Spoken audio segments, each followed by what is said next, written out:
The movie begins at the U.S. Naval Air Station in Rhode Island in March 1950. A lieutenant, Tom Hutner, enters the lockers room in the base and listens to the voice of another man behind the decks. Sue, the man Jesse Brown, comes in front.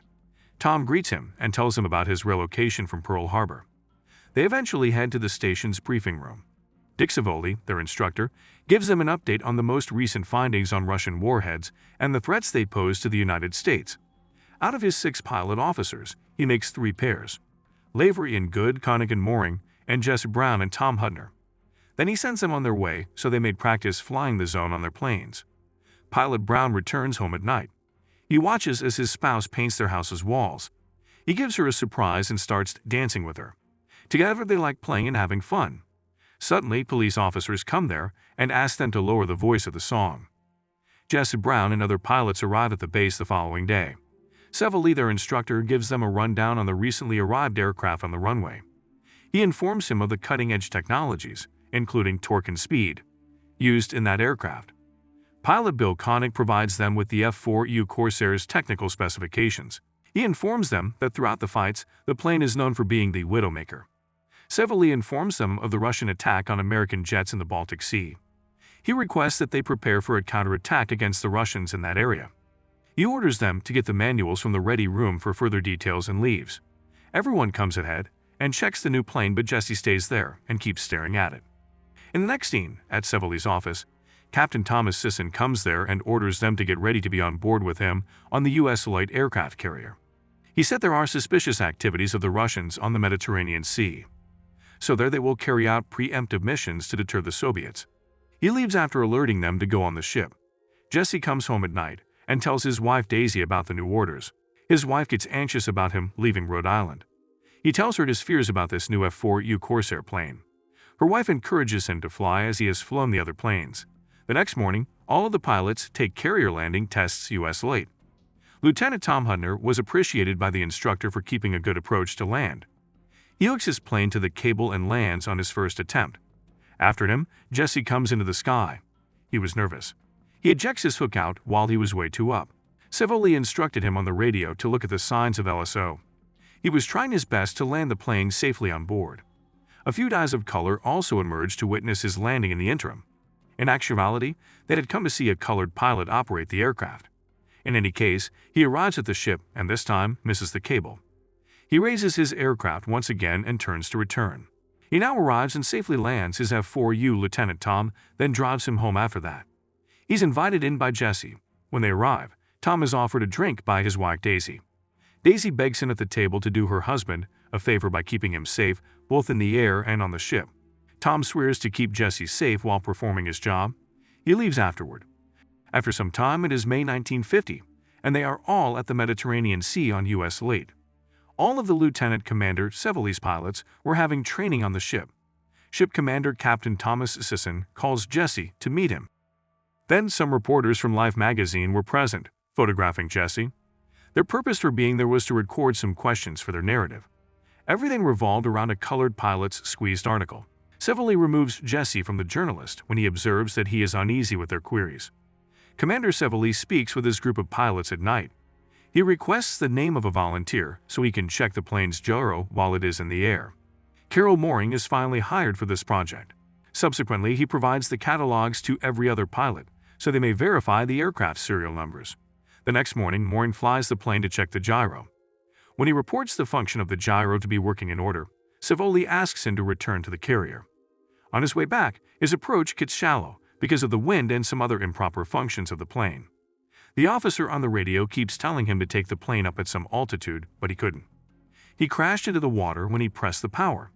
Startled, Jesse and Tom rush over to the edge to see him, but he perishes in the water there. At night, they all lament Carol's passing.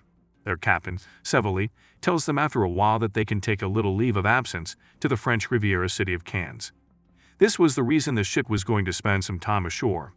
His pilots are allowed to travel to Cannes. They all travel to the city after that. Jesse requests some time to himself so he may go shopping for his wife. He meets Elizabeth Tyler, a well-known actress, at the beach. The fact that he was a pilot in the U.S. Air Force startled her. Apart from this, she liked and appreciated the enlightenment of the U.S. for recruiting colored men into the services. After these talks, she invites him and his fellow pilots to a casino where she was going at night. Jesse comes back to his friends and tells them about the incident of meeting Liz Tyler. They do not believe him. Then he bets with them and asks them to get ready. At night, they go to the casino where Liz has invited him. The guards do not let him in. Surprisingly, he speaks French there. They let them pass afterward. They all meet Liz there and Jesse wins the bet. They spend some time there playing, gambling, and drinking. They come back after some time. They stop briefly at the drink station in the street on their way back to the coast. Some of the ship's crew members visited them while they were having drinks. As Jesse was sitting with Liz Tyler at the casino, one of them began to chastise him for being the colored man. He claimed that before everyone arrived, he was involved with Liz. Lieutenant Tom intervened to diffuse the tension between them as he was observing everything. However, things worsen, and there is fighting between the two groups. They flee onto the street when the police arrive. While returning, Jesse queries Tom on the reason behind his support. He clarifies that if he had the situation, Jesse would have done the same too, and that's why he fought. Jess replies that he has been fighting his battles for a very long time, so he would not have to worry about him anymore. After some time, Lieutenant Commander Sevely was holding a meeting in the ready room. He gives them the news of crossing the 38th parallel by the North Korean Army last night. He said they have taken Seoul of South Korea, and if they take the whole southern peninsula, then USA's efforts to contain communism will go away there. The next moment, Commander Sevely was leading an operation in South Korea, while in the air with his pilots. He releases the transit at this precise instant by lowering the landing gear grip. To find out if his landing gear was functioning, he makes contact with Tom. Sevely connects to the control room after Tom confirms. He requests permission to return to the ship after informing them of possible landing gear problems. He hands Lieutenant Tom Hunter the lead and turns around. They eventually arrive at Sinuiju City, which is located near China's border with North Korea. Their task was to keep an eye on Chinese and North Korean movements along the Yalu River. When they dive to find and destroy the anti-aircraft guns, they face retaliation from the ground. They start firing on them. In the meantime, a MiG plane crosses through them. Lieutenant Tom orders Koenig, Good, and Lavery to stay on the anti-aircraft gun, while he and Jesse go hunt the MiG plane. They find him after some moments. MiG pilot engages them in a dogfight. Tom lets the MiG pilot to be engaged with Jesse while he takes the turns from behind the hills. He asks Jesse to pull up his plane on his command so he can fire the MiG plane. After this, he does the same and clears the sky for them. They come back to their formation with Koenig. They go to hit the other bridge, but the A-8 guns from the side of China start firing at them. Tom aborts the mission and calls everyone to turn back. Jesse was not feeling it good to go back empty-handed. He turns back and flies his plane very low. Tom gives him the command to return to the formation, but he disobeys. He gets away from the rounds fired by the A-8 guns and lands his missiles on the bridge. Everyone thinks highly of him. He returns to the formation and heads back to the ship. Tom receives an apology from Jesse at night for not working in the line and disobeying the commanding officer's instructions. He allows him to continue disregarding the order, but he doesn't break it. He expresses anxiety that this will prevent him from getting promoted when it comes to the mission report. Tom reassures him by claiming he won't record this on the mission report.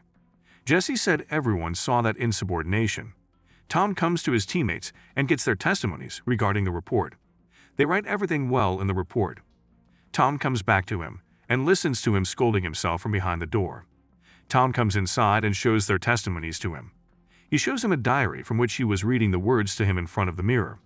He said he wrote every hateful word anyone ever said to him was written in that diary. He leaves him and sits on the deck alone. He receives praise from a sailor for his shooting on the bridge in the meantime. Giving him a watch, he tells him that all the brothers who are colored gathered this money and bought it in cans. Lieutenant Commander Sevely summons a meeting and informs everyone about the Chinese invasion at Hagaru Base in the scene that follows. He informs them that the 1st Marine Division provided the intelligence that there were 6 Chinese for every U.S. Marine. He informs them that they need their air support. They have to prepare for this lethal operation, according to Sevely. He alerts them of severe dangers at the Hagaru Base. He asks them to prepare for the takeoff to go to save their Marines from the Chinese. At the Hagaru Base, the U.S. planes fired at the Chinese there to support their men. They'd all get excited when they see a colored man being one of the pilots. The Chinese began to leave the region. Jess's jet began to leak oil when they were inspecting the Hagaru Base area. Tom requests that he raise it higher and locate a location for its removal. He departs from the formation by altering his flying path. Tom gives Jesse instructions on how to lower the missiles and lighten the aircraft for a safer landing. By the time they reach 200 feet, Tom has left him. When Jesse lands in the snowy hills, Tom is relieved to see him unharmed. Tom chooses to smash his jet as well for the landing once Connie notices that Jesse is unable to exit his. He crash lands his plane in the woods to reach Jesse. He walks out of his plane and reaches Jesse. He tries to get Jesse out of his stricken seat. The next moment, a chopper pilot, Charlie, an old friend of Jesse, comes there to rescue them. He gives Tom an axe to tear the door away. But at that moment, Charlie realizes that Jesse is dead inside. Both of them get sad and gloomy there. Captain Thomas Sisson reports Ensign Jess Brown's passing to the ship's crew early the following morning. Particularly Tom and his friends, everyone feels sadness. Once in a while, the action moves to Washington, where Tom receives the Medal of Honor in recognition of his valor in rescuing his man. To Daisy, he hands that medal. His sorrow at not being able to prevent his husband from keeping his word is communicated to her. His bravery and efforts to save him are greatly appreciated by Daisy. As the film closes, Daisy and her daughter are still at the beach, missing Jesse while they watch the jets. Thanks for watching.